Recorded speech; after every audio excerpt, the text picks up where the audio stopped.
They called my name over the loudspeaker as if I were a lost child, and I recall the number because the man with the microphone said it twice slowly, as if I was unable to navigate an airport.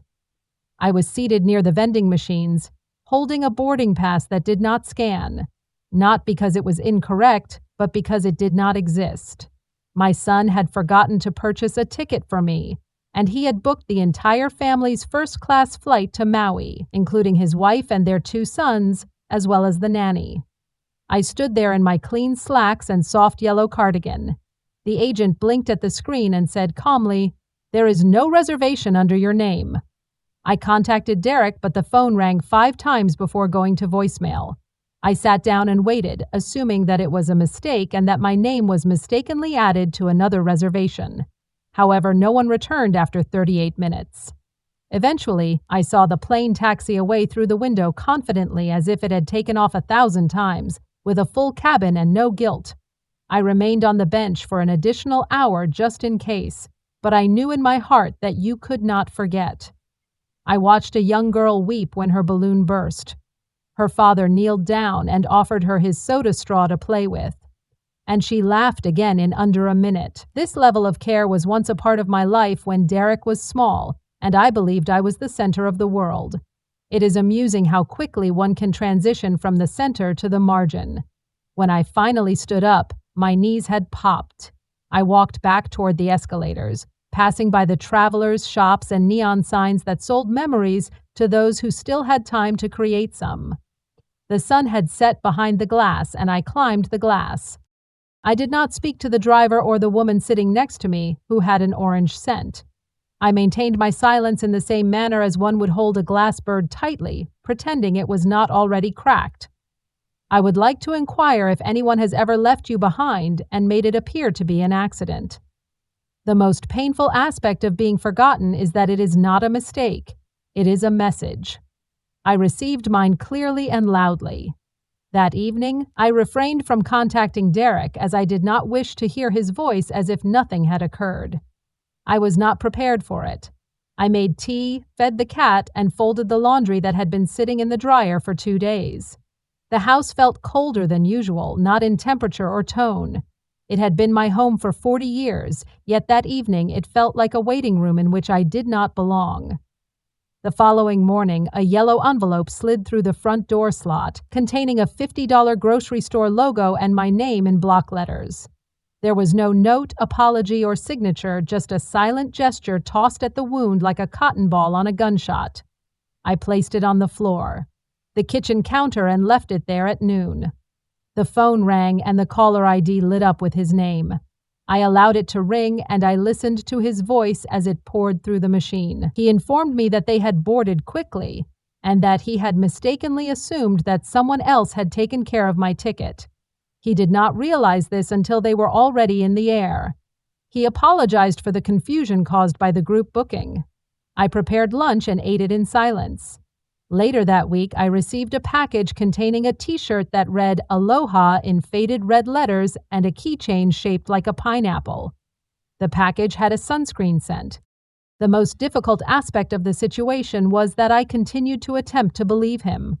I went outside to tend to the garden, and the hydrangeas had turned a shade of brown prematurely this year. Perhaps the soil was fatigued, or perhaps I was. The weeds were gaining ground along the edges, but I persevered, despite the fact that my fingers were aching and the gloves were thinning. In the past, I would have laughed at Derek's behavior, as he had always been the type to forget dates but remembered contracts. He was a man who was more familiar with deadlines than birthdays. I acknowledged that about him. However, there was something distinct about this. It was not hurried or carelessly calculated, as if I were a number that had been shaved from the budget. On Sunday, he shared a photo of the entire family smiling under palm trees, wearing matching shirts. The image was devoid of any empty space, and I lingered over it for a longer period of time, attempting to identify any indication of absence. However, there was none.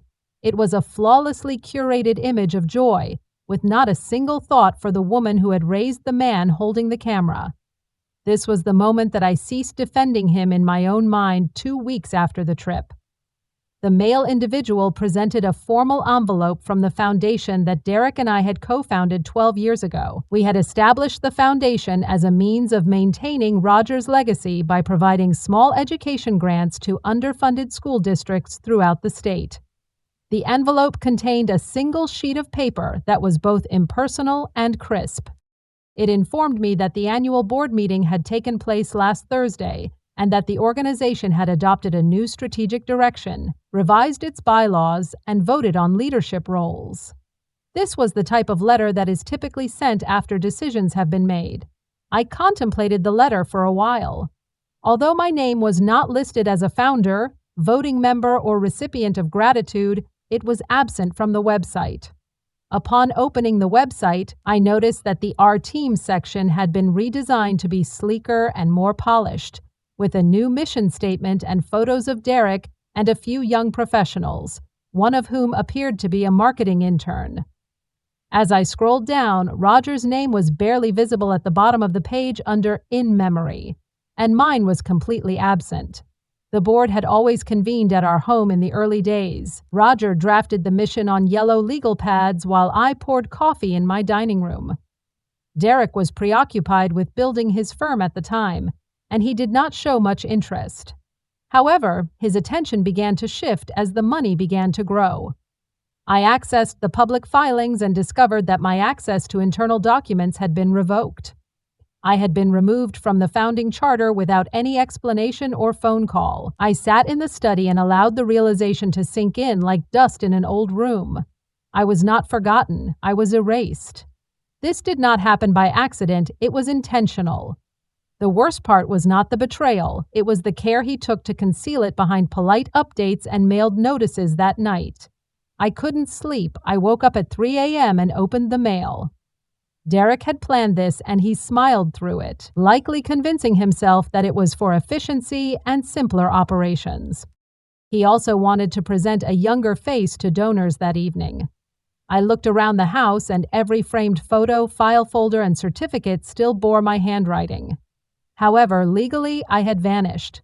In the cedar chest located at the rear of the hall closet, I stored all of our original records, including scanned copies, signatures, Roger's will, and the original foundation registration papers. I arranged them on the table, noting that Derek may have revised the public version, but I had the first draft, the authentic one, and I was under the impression that it might still be considered valid.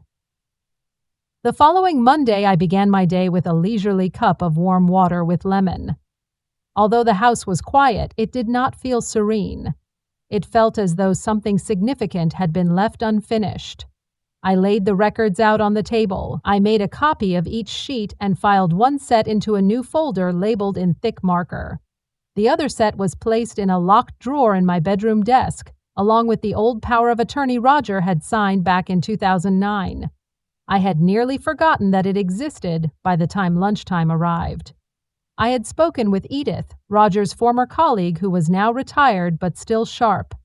She was the one who had signed the old power of attorney. The sun was shining on the table edge, warming the paper, and for a moment I was reminded of Roger's words, "Light reveals everything if you allow it." Over a decade ago, she assisted us in filing the nonprofit paperwork. Her manner of speaking was such that it captivated the attention of others without ever raising her voice.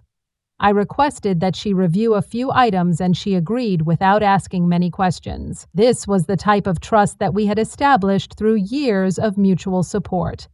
By Wednesday, she confirmed that the original foundation documents had not been lawfully amended. Derek had submitted a new charter, but the transfer of authority was incomplete.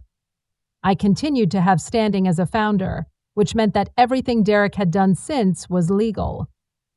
The act of evicting me was precarious. I proceeded down the hallway and halted in front of the gallery wall, which was adorned with photographs of my wedding, Derek's high school graduation, and Roger's retirement dinner. Suddenly I observed that Derek's wedding photo had been removed, and the empty nail was still in its place. I had not taken it down, and I had not even realized it was gone. This implied that either someone had entered the house while I was absent, or that Derek had requested that someone quietly retrieve it. The realization chilled me more than the airport. I entered the guest bedroom and discovered that the small closet I had kept locked was open. Although nothing was missing, the dust had shifted, indicating that someone had been searching for something. I changed the locks that afternoon and that evening sat down to write a comprehensive timeline from the day of the flight to the moment I opened the rickety cedar chest. I included names, dates, and file numbers. I then placed the timeline in an envelope and gave it to Edith for safekeeping. This was the first time in weeks that I slept through the night. The experience was not one of revenge, but rather of precision and silence. The truth was in the right hands. He had attempted to remove me without notice, but I had never relied on being noticed to be powerful. And now I had the kind of proof that didn't need noise to matter. The invitation was printed on heavy cream cardstock with an elegant font and embossed seal, the kind of paper meant to suggest importance. Derek had invited me to the Foundation's 15th anniversary gala, a formality that was likely a gesture to maintain appearances. It arrived 2 days after I had secured my original documents and left the timeline with Edith. I had no intention of attending. I initially intended to depart, but I paused to contemplate the guest bedroom closet, the missing photo, and the silence that was enveloped in meticulous civility. Suddenly, a shift occurred within me. I desired to be perceived as a gentle reminder that certain names cannot be erased, regardless of how meticulously others attempt to do so.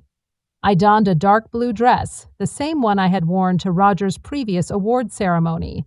It was not overly loud, but it complemented my demeanor. I arrived at the event center just before the doors opened, and the majority of guests were in pairs or small groups.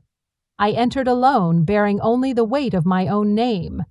Derek was near the stage, laughing with a man in a pale suit and a woman with an excessive amount of perfume. He did not observe me at the time. My seat was at the back of the room, near the restroom corridor, and a portable wall divider was present. It was not on the seating chart, but rather a handwritten addition that appeared to be an afterthought. Nevertheless, I sat down because I wanted to watch the slideshow, which commenced halfway through dinner. The slideshow featured images from the early years, volunteers, and school visits. Derek and I exchanged pleasantries, and a brief glimpse of Roger was seen. The speaker read the new mission aloud in a shorter, more businesslike manner, without mentioning the founding members. Derek took the microphone to close the program, thanking donors and his team before he stepped away without a glance toward the back of the room. I stood and quietly left, unnoticed. But in my bag was the original charter, the legal documentation bearing my signature beside Roger's. At home, Edith had the original charter. I had already delivered the papers to her legal contact, who specialized in nonprofit law. The wheels had begun turning days ago, and I didn't need a microphone to reclaim my place. I didn't need applause that night. I drove home with the windows cracked open, allowing the evening air to settle across my skin. I had been omitted from the program, but that only matters if you believe that the stage is the only place where power lives. I never believed that. I had never needed the front of the room, only the truth, and that was already moving. 2 mornings following the gala, a gentle knock approached my door at approximately 9 a.m. I opened it to discover Edith standing there with a man I did not recognize. He appeared to be no older than 40, and he was sharply dressed. He was carrying a leather case with worn corners. Edith introduced him as Thomas Bell, a nonprofit specialist who had worked with estate transitions and founder disputes for 2 decades. His voice was calm, low, and steady, and he did not waste time. We sat at the kitchen table, surrounded by sunlight and old paper, and Thomas began to explain the legal process quietly and respectfully. Precision, despite the fact that Derek had submitted revised filings with gaps and lacked formal authorization to amend the foundation's leadership, I still held legal co-founder status. This meant that Derek had overstepped his bounds in his decision-making regarding funding allocations and restructuring efforts, which could all be challenged if I chose to file a formal complaint. I refrained from reacting with anger and instead inquired about my options. Thomas provided a clear path that would not necessitate court hearings or newspaper headlines, a private motion to restore full recognition of my role in addition to a formal complaint. I could resign at a later date, designating an independent successor if I desired. Derek would not have control over it again unless formally approved by both parties. I inquired about the duration of the process. He responded that it would take approximately 3 to 4 weeks. The Foundation's board would be informed, and the legal filings would initiate a reevaluation of its current governance structure. The state records would reflect the correction. Derek presented me with the first 2 forms to sign, and I carefully read each one. My hands did not shake after they departed, and I did not sit back down. I went into the attic, a task I had not undertaken in years. Inside, I discovered the old wooden box that Roger had carved in his last summer. The box contained faded handwritten notes from the early days of the Foundation. We used to write one another letters to place in the box each year on the anniversary of its founding. Not to read, but to remember. One of the letters from our 5th year was addressed to me in his handwriting, and I read it for the first time.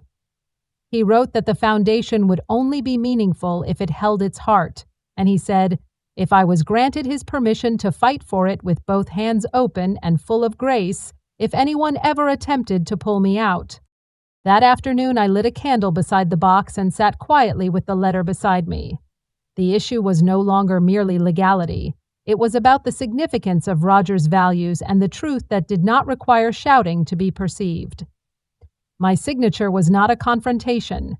It was a return, a restoration of what had been meticulously constructed.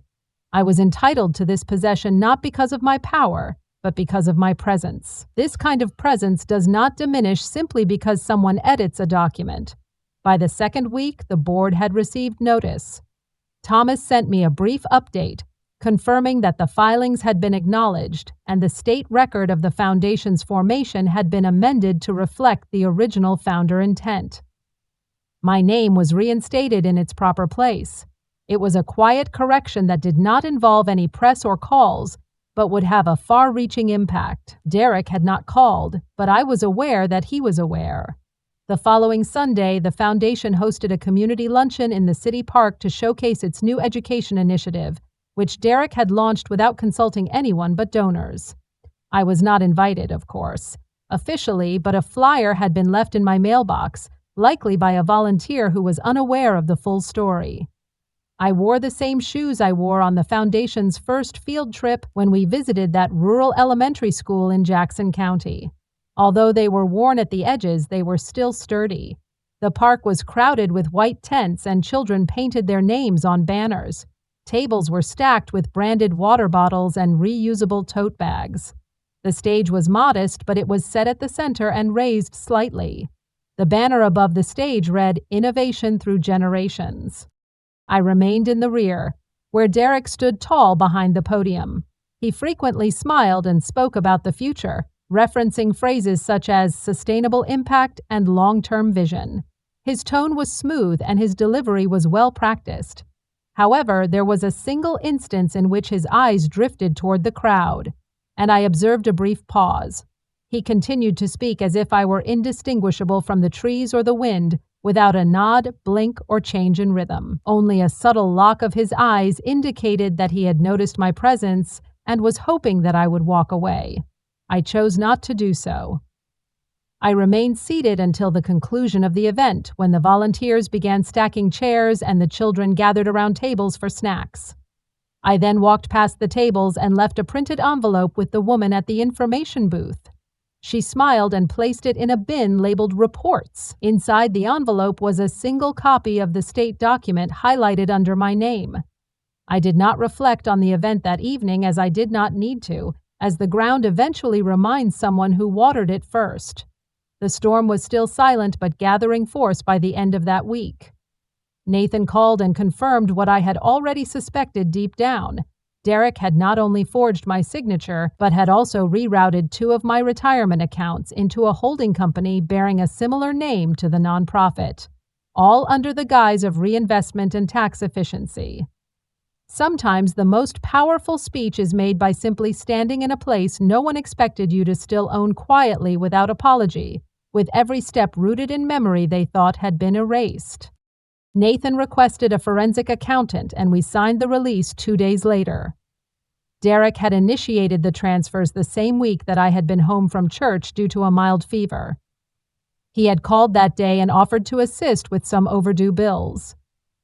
I remembered handing him the folders and even thanking him, but he did not respond. He simply removed the weight of decision until nothing was left in my hands. Nathan's voice was calm and clinical as he guided me through the reversal plan. We could freeze the holdings under suspicion of financial misconduct due to the forged signature, which would provide us with the basis for civil action. However, he cautioned me that this was not just about reclaiming the money. It would be publicized, affecting Derek's donors, board, and image. I paused, not out of fear, but from the sheer weight of it all. How much had I missed while I believed I was being taken care of? I lit a single lamp in the kitchen that night, not to cook, but to experience something that had remained the same. The handwriting in the margins was mine, and the stains from peach cobbler, turkey gravy, and fall were from years when we had shared more than silence. The following morning, I signed the authorization. Nathan filed the freeze and notified the financial institutions. I did not make any calls to Derek, and I did not answer the one he placed that afternoon. I went to the garden, trimmed the rosemary, and picked some tomatoes. I was not pretending. I was claiming what was still mine. By Friday, Nathan called again, and one of the banks had already flagged the account and moved it to compliance review. We were ahead, and it would hold. I did not celebrate. Instead, I stood in the kitchen and whispered a thank you to no one in particular, perhaps to the quiet or to that voice within me that had finally said enough. The paper trail was mine again, and every page that had been signed behind my back would now be rewritten, one clause at a time. The rain that morning was gentle, not the kind that rushed and screamed against the windows, but the kind that lingered and soaked everything slowly. I interpreted this as a sign that some endings did not require thunder, just clarity. Nathan contacted me to inform me that the injunction had been signed. The court had granted a freeze on all suspicious accounts associated with my trust. Derek would be notified by certified mail, but he would already be aware of what was to come. His access had been cut off the night before, and not a single penny more would be moved without a full audit. On the same afternoon, I received an invitation in the mail. The invitation was on ivory cardstock and embossed. It was for the nonprofit's annual fundraising dinner, which was scheduled to take place at the downtown Marriott. Derek was listed as the host and keynote speaker. At the bottom of the invitation, there was a note that was not signed, but the handwriting was his. The note read, "I hope to see you there." I did not RSVP. I arrived at the event alone. I wore navy, not black, and I brought no one with me. The room was filled with polished confidence, laughter, and music that never settled. I spotted Ruth near the back, and her face tensed when she saw me. She later softened and made her way over to touch my hand. She did not say a word, just gave me a gift. I didn't mind. I wasn't there to be seen when Derek took the stage. He appeared composed, dressed in a crisp navy suit and a white shirt. He smiled as if nothing had changed. He praised his father's values, spoke of legacy and vision, thanked donors, quoted numbers, and shared success stories. He paused just before closing and announced a new initiative, a scholarship fund in honor of my late husband, Robert. He did not mention me once. When the applause faded, I stood and walked slowly to the side hallway. Ruth followed, and we entered a small room off to the side that I had reserved 2 weeks prior. The room was empty, except for a table, chair, and flat screen. I placed a folder on the table, which contained copies of the injunction, the bank audit summary, and a revised board statement I had. Ruth would deliver the drafted documents to the board's counsel tomorrow. I remained seated in the chair, feeling unsteady and not tired. The air was still, and a live feed of the ballroom played without sound. Derek shook hands, posed for photos, and lifted a glass. He had the room, but I knew the truth. I whispered to Ruth to turn off the lights when she closed the door, as I desired a moment of silence and solitude. I knew that something had changed, not only in the room but also within me. Derek had assumed the stage, and I had reclaimed the narrative 2 days after the gala. He did not knock on the door. Instead, he rang the bell twice and then a third time. I waited until the sound ceased reverberating before I opened it. His tie was loose and his collar was creased. He appeared to be a man who had not slept, but was still attempting to appear in control. I stepped aside and he entered the kitchen without uttering a word. He stood by the counter as if it had always belonged to him. I poured myself tea, but not for him. He began with simple words such as misunderstanding, confusion, and oversight. He attempted to disguise betrayal in business terms, as if trust were a tax form. I allowed him to speak. I listened to him speak, and he explained how the signatures were a mistake and how the financial transfers were part of a temporary reallocation. He used phrases such as fiduciary responsibility and administrative delegation. I did not listen because I believed him, but because I wanted to observe the way his voice changed when he realized I was not folding.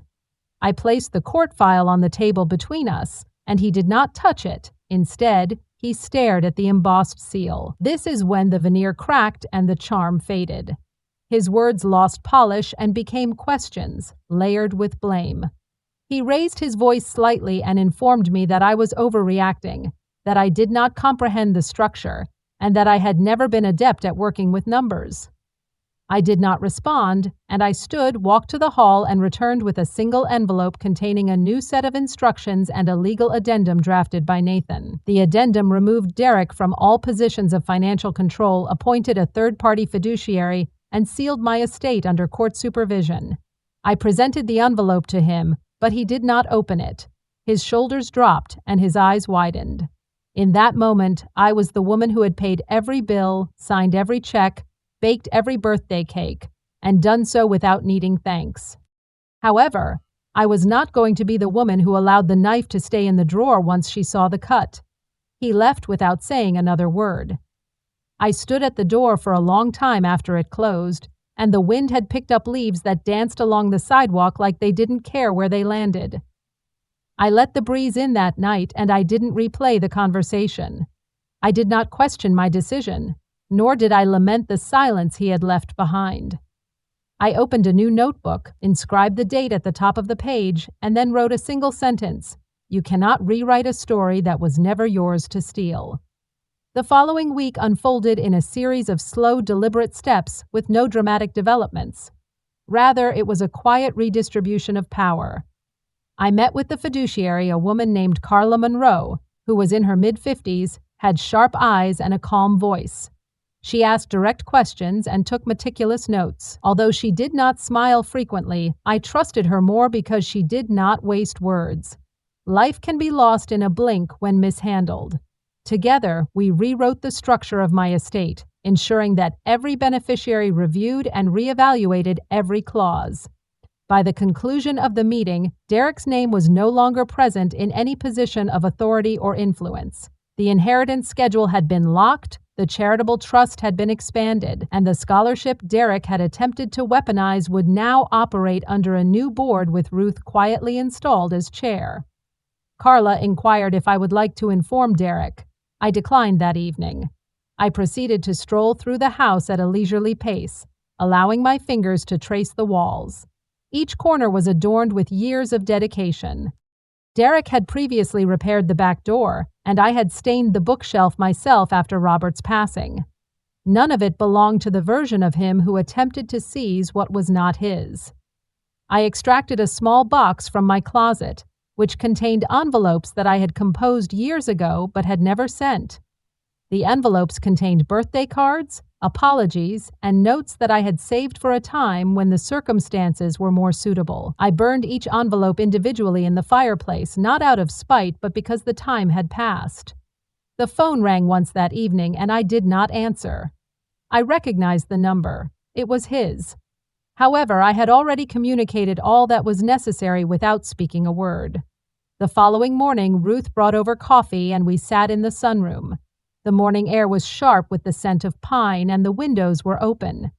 Ruth did not inquire about the status. She simply sat beside me and allowed the silence to be kind. At noon, Carla sent confirmation that the restructuring had been finalized and filed, and it was done legally and permanently. I did not cry or cheer. I removed the kettle from the stove and poured us both a fresh cup. The wind outside rustled the leaves. For the first time in a long time, the house did not feel like a space in which I was shrinking. It felt like my home once more. I folded the final document, placed it in the lock, and closed the lid. In that small gesture, the weight shifted. I had not won a war, I had reclaimed my name. The sun rose differently that morning, and I stood at the front window, holding a cup of black coffee in both hands. There was no rush, no calls, and no tension in the air. Just me, my breath, and the slow warmth of light. Derek had not visited since the documents were finalized, and he had attempted to contact me once or twice more. I did not answer the phone as there was nothing left to indicate that the house was still mine. The trust had moved on without him, and I had as well. A week later, I drove to the airport to retrieve Ruth and her daughter from a brief weekend trip. I parked, walked to the arrivals area, and waited. No one had forgotten me at the gate. Ruth ran into my arms, with her daughter trailing behind. The afternoon was spent at a small diner just outside town, where I watched Ruth laugh at her daughter's stories and stirred my tea. There was no need to fill every silence or explain my smile. I returned home alone that evening, but it did not feel empty. It felt like mine.